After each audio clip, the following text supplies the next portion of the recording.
right, today I'm introducing a new video series I am calling the Baseball Cards 100. It's based on Joe Posnanski's newish book, The Baseball 100. As you can see, it's huge. Joe wrote, and you can see the A for athletic there.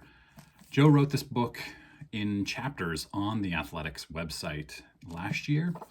I think in the last couple of years, 100 chapters on the greatest 100 baseball players of all time, as deemed by him. I think he selected all of them in his own specific order. I had Joe autograph my copy. There's his autograph. He's got a killer autograph right there. And I also had him write in it, "Mike, aren't you glad you still have your childhood baseball cards?" And I also bought a copy for my father and had him sign it, "Tom, don't you wish you kept your childhood baseball cards?" So I thought that was fun. My dad is one of those typical stories from the 1960s where he went off to college in 1969, I guess. And when he came home, his mother had thrown away all of his childhood baseball cards. And he's sure he had all kinds of Mickey Mantles and Roberto Clementes and all the greats of the 50s and 60s. And I said, "Yeah, but didn't you put them in your spokes like everybody else did?" And he said, "No, that was for the common cards. The good cards we kept safe." So who knows? Maybe my dad had tons of money in baseball cards and his mother just threw them all away. Common story. And that's why those cards are worth so much now, is because they're so rare after getting thrown away and trashed back then. Joe Posnanski is the best sports writer in America, at least, maybe even ever. I mean, he's right up there with Peter Gammons of all time. He said that he wrote this book as a love letter to baseball's history. And I thought I'd do this series as a love letter to this book, because this is what got me back into baseball over the last couple of years after almost a decade of not really being interested in baseball. And then helped get me back into baseball cards over the winter. So I'm going to do the 100 best players as named by Joe Posnanski and looking at their best baseball cards, mostly rookies, of course. I am going to do this in series of 5 and 6 players per video for a while until I get down to probably, I don't know, number 10 or 20, and then do 1 player per video is what I'm guessing. So come along for the ride, subscribe, like this video, and then click the bell icon so you get all the notifications for the series. I hope Joe is okay with this. If he finds out, I'm going to tweet the video at him to make sure he's okay with it. I didn't get his permission, and I hope he doesn't mind me using his book as a leaping off point for this video series. Let me know what you think. I don't want to put out all these videos if people aren't interested in this. I'd love to hear your thoughts and comments on the idea. This is video number 1, so it's going to be players 100 through 95. And my channel is not about really expensive cards. It's not about super rare cards. So for the most part, I'm avoiding cards that are really rare, die cut, autographs. There are some exceptions, but for the most part, we're looking at just rookies and cool inserts. I'm not going to show if it's a modern player. You're not going to see all kinds of different variations of the same exact card, same photo. But most of these guys, obviously, since they're the 100 greatest of all time, are not very modern. Actually, the number 100, the first guy I get to, is Ichiro, who is one of the more modern players you'll find in this series. But for the most part, these guys are older.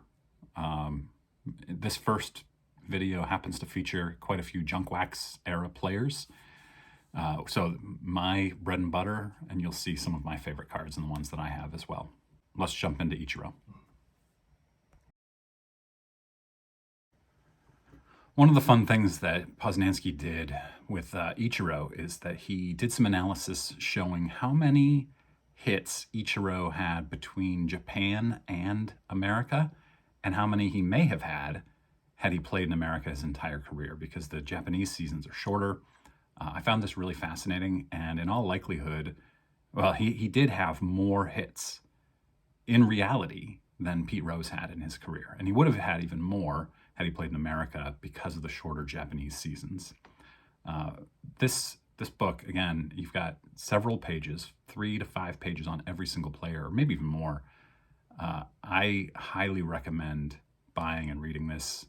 Getting into the Ichiro cards, we start here with the 2001 Topps Gallery, which also has a variation in Japanese, which is pretty cool. Then we move to the 2001 EX, numbered to 1999, with that really cool looking surface. I'm not sure what that is, but I like it. And then we get to the 2001 SP Authentic, numbered to 1,250, which at the time, as you probably remember, was a super short print, but nowadays is just a moderate short print at best.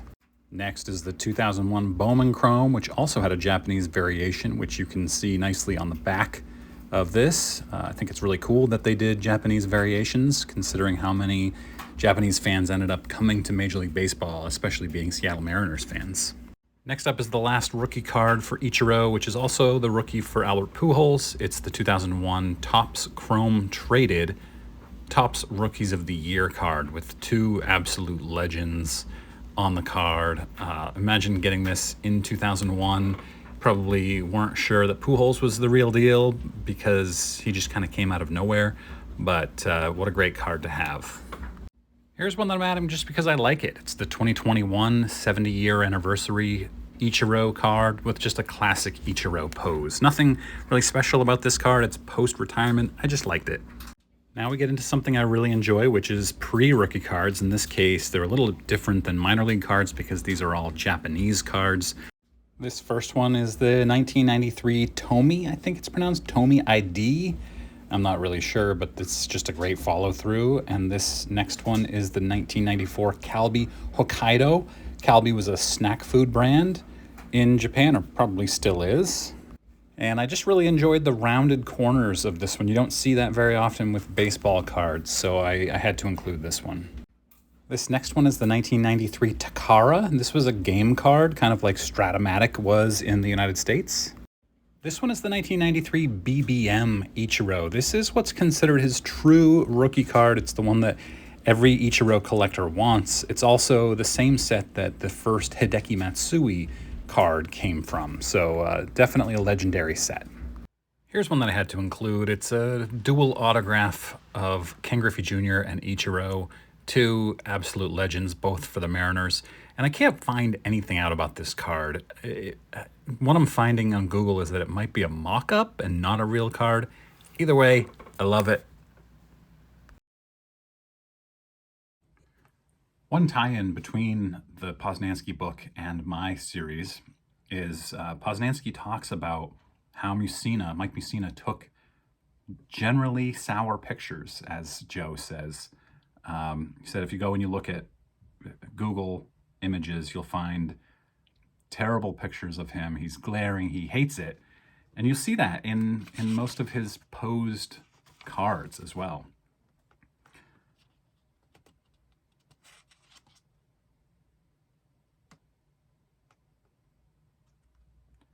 Posnanski in the Baseball 100 talks about, he kind of goes year by year, talking about the near misses that Mussina had in his career.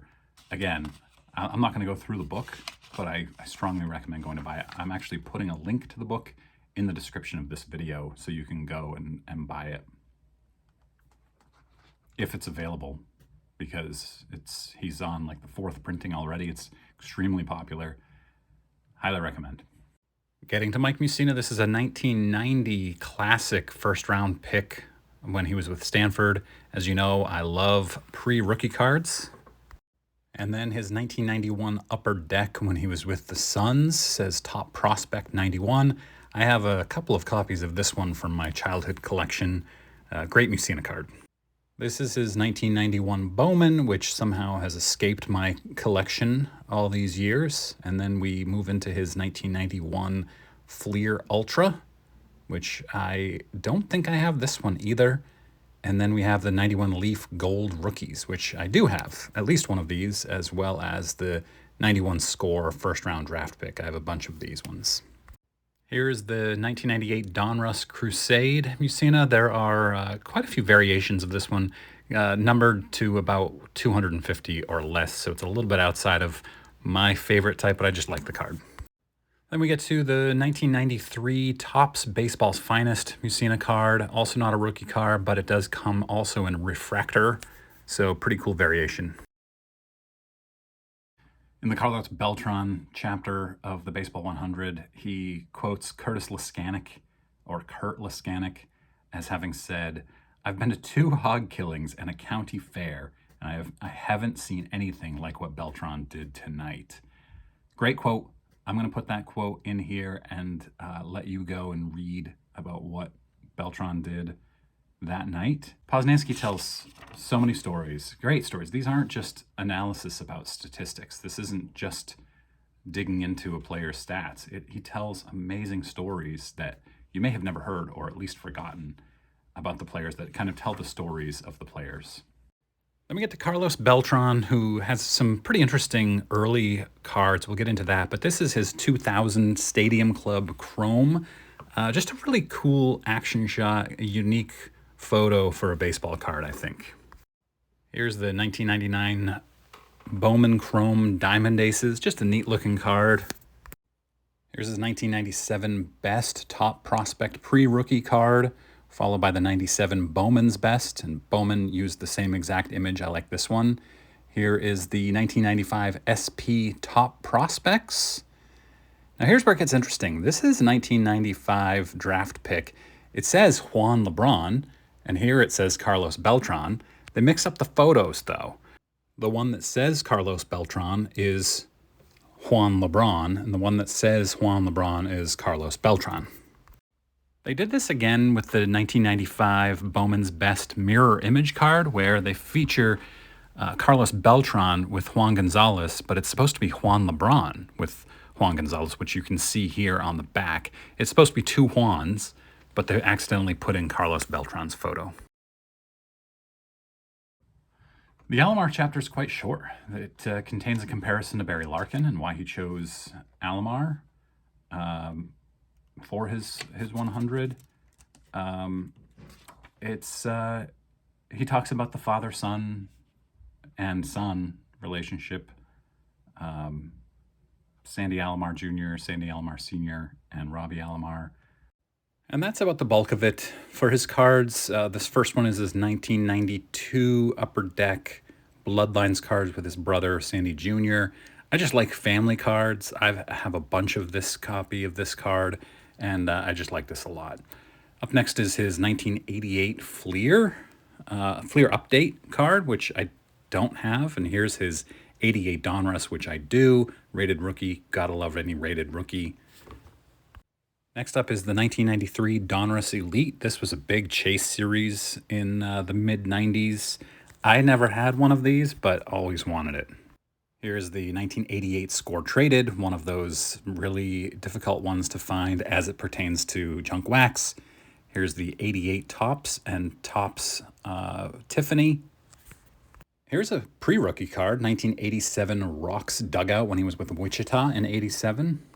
And this is the 1993 Fleer insert where he had wings as a second baseman.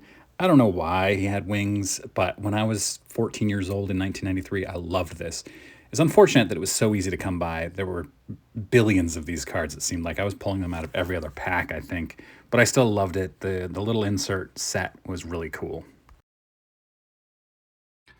The Larry Walker chapter of the Baseball 100 is extremely interesting. It talks about his history with baseball and how he didn't really play much as a kid, and how the Expos were desperate to find Canadian baseball players, so they just offered him $1,500 and he jumped at it. He was just so eager to play. The stories, again, I know I'm hammering this, but Posnanski tells the research he put into this book is staggering. And not just the statistics. There are statistics in here. He does a lot of comparisons, a lot of analysis. And while Posnanski isn't a data analyst or statistical analyst, he's very good with baseball statistics. First up is Larry Walker's 1990 Leaf, which I somehow don't have. Here's his 1990 Topps, which I definitely have a lot of copies of this. Here is the 1993 Finest and Finest Refractors, which is a really cool card. 1994 Score Dream Team, which is awesome. I love this set. And then this is the 1995 Stadium Club, which is just a great photo showing his hockey affinity as well as baseball. And we saw this one earlier. This is the 1998 Donruss Crusades Chase Insert Set. This is a numbered card, so not as easy to come by as I like in these inserts. But here is the 1990 Fleer. I've got a ton of these as well. Here's the 1987 pre-rookie card when he was an all-star in the minor leagues, and another pre-rookie when he was with the Utica Blue Sox. And the 1990 Bowman, which I also don't have this one. Got a ton of the 1990 Upper Deck rookie card. And that brings us to 1990 Donruss rookie card. I'm always amazed. I have a billion of these, and I'm always amazed at what a terrible photo it is. How did they choose these photos? He looks grumpy. He looks awful. He's just sitting in the dugout doing nothing. And speaking of cards with terrible photos, in the Tony Gwynn chapter, Posnanski talks about the 1994 season when Gwynn was batting .394 when the strike ended the season early, and does some analysis to show what it would have taken to get to 400 for the rest of the season. It was a .416 average, roughly, 67 for 161, just to get to 400 for the season. And he tells the story of what Gwynn thought about his chances of getting there. And it's a pretty interesting story, and it's how he ends the chapter. So again, go buy this book. We start with a pretty standard 1983 Donruss rookie card for Gwynn, followed by the 1983 Fleer rookie card. Not too terrible, but then we get to the 1983 Topps. Look at that photo. It's just his butt. I don't understand why they would have chosen this. He's looking backwards as he's running down the line like he bunted, maybe. I actually have this card in a PSA 3 or 4 from back in my brief foray back into collecting in 2003. It's my childhood Gwynn card. I sent it off to PSA back in 2003 and had no idea what I was doing, and it came back, I think, a 3. Gwynn's 1985 Topps card is kind of unfortunate in retrospect because he's got a mouthful of chewing tobacco, and that is what ultimately killed him not long after he retired. This is the 1995 Fleer Ultra Hitting Machine card, which I just thought was a really cool design with a great photo. And then, speaking of which, here's the 2002 Topps. This is his final Topps base card. He batted .324 at the age of 41 in that last year. And the photo is just so cool. He's kind of getting liftoff like he's hitting a home run. I just really like this one a lot. This is the 1997 Donruss Preferred Precious Metals Platinum card of Gwynn. I really like this card. It looks like he's watching a home run again. This next one is the Elite Series 1996 Donruss number to 10,000. And then we come to the 1982 TCMA Hawaii Islanders pre-rookie minor league card, which I really like a lot. Thanks for watching. Next week for numbers 90 through 94, we'll have Roy Campanella, Ozzie Smith, Bullet Rogan, Mariano Rivera, and Max Scherzer. I suspect that at the end of Scherzer's career, he could be higher even than the 90 that he's at right now. He's kind of gaining legendary status as his career progresses. So I'd love to hear from you. What did you think of this series? It'll get better as I go along. The editing of these videos is difficult and it takes some time to learn. But I would, please comment, like, and if you haven't already, subscribe. Thanks.